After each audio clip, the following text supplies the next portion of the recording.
But we don't live here, folks. We just work here. We're here from 8 o'clock till 4:30 every day. 4:30 we get to go home and live pretty much like y'all do.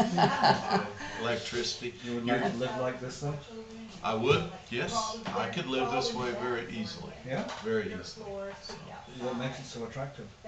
Well, what makes it attractive to me is that my parents, my grandparents pretty much grew up this way. And it's a simple life. You know, if you can remove yourself from all of those gadgets that we have today, it's a very peaceful life. I mean, it's a hard life, don't get me wrong. It's a hard life, but it's a lot more peaceful.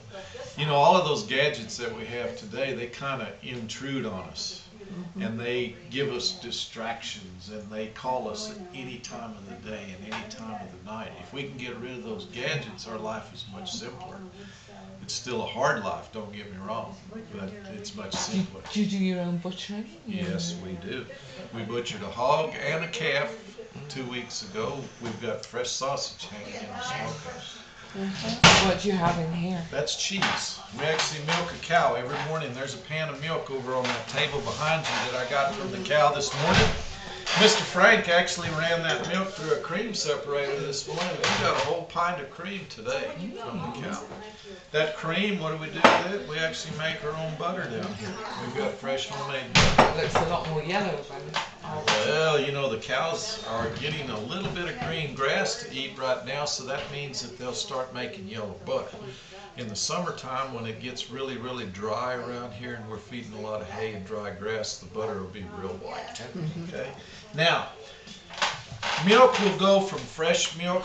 I got the pan sitting over there. We moved it so we'd have room here. That milk would sit out here on the table all day because I don't have a refrigerator. Please don't do that with your milk at home. The milk y'all are buying in the grocery has been pasteurized. Removed all the enzymes from it, the bacteria. That milk will eventually turn up being what we call clabbered milk. I don't know if any of y'all are familiar with clabbered milk. Yeah, it looks like curds and whey. Yeah, it's exactly what it is. Little Miss Muppet called it curds. That's the white solid. Whey being that juice or liquid right there. That's what she was eating. Today we would call this stuff yogurt.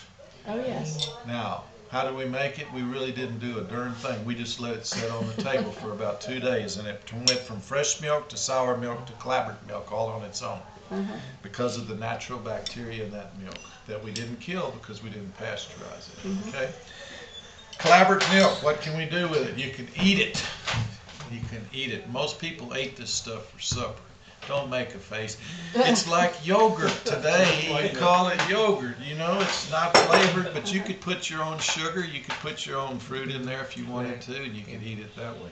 Now, if you don't eat it, then we have to do something with it. We can heat it up on the stove, put it in a cheesecloth bag, and hang the bag on the clothesline overnight. Let the whey drip out, and tomorrow morning, you've got cottage cheese. Okay? Cottage cheese on here is only going to last about a day. Back up, a day. Because we don't have a refrigerator to put it in, okay? Did you have any ice place or anything? Because you don't have You ice. can buy ice in Fredericksburg, but Okay. Fredericksburg's 17 miles from here. I guess here Yeah, it's it's melting. So ice doesn't do us a whole lot of good. Now, cottage cheese, if you didn't eat it the day after you made it, you'd probably have to feed it to the chickens or to the pigs. There is something else we could do with it, though, rather than making cottage cheese. We could put it in a bag, cheesecloth, squeeze out the whey, and you've got a cheese that would resemble closely Parmesan. Okay? Use it like Parmesan when it's fresh. And when I say fresh, 2 to 3 days is about tops. And then that nice pretty white cheese is going to start turning kind of yellow, kind of oily, and kind of greasy, and kind of stinky. That's this one right here. It gets much worse. This one's starting to smell a little bit bad, but it gets much worse. After about 5 or 6 days of sitting on the table, it'll be really greasy and really stinky. Now, when it gets really greasy and stinky, we take it in and put it in a skillet, melt it down, and add a little fresh milk, a little butter, and a little salt. And we'll actually end up with a dish known as Kochkäse. Anybody German here? Kochkäse, that means cooked cheese. Cooked cheese. We've actually taken this stinky cheese, cooked it into this cheese right here. And then what would you use that for? What do you use it for? You can eat it. Actually, the best time to eat it is right after you cook it on the stove. You melt it, you add a little fresh milk, a little butter, and a little salt to that cheese right here. You cook it up on the stove, mix it together until it's real creamy, and then you can spread it on a piece of bread, kind of like peanut butter, because it's real warm. That's the best time to eat it.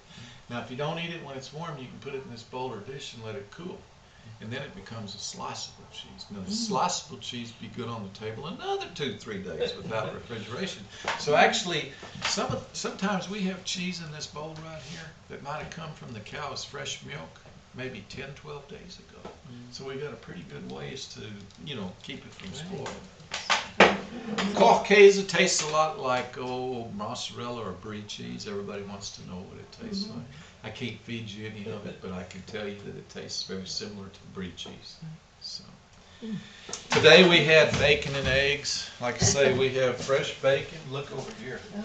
Here's some of my fresh bacon that we cured up, and we fried up some of that for dinner. And here was some ham. We had to try it too. Now ham doesn't come in a great big leg like y'all buy it these days.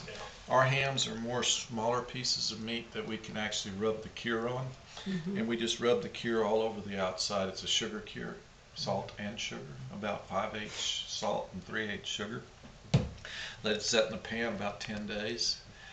Rotate it every day, kind of keep it out of the wet, because that salt will draw a lot of water out of the hams. So. But that's bacon and ham.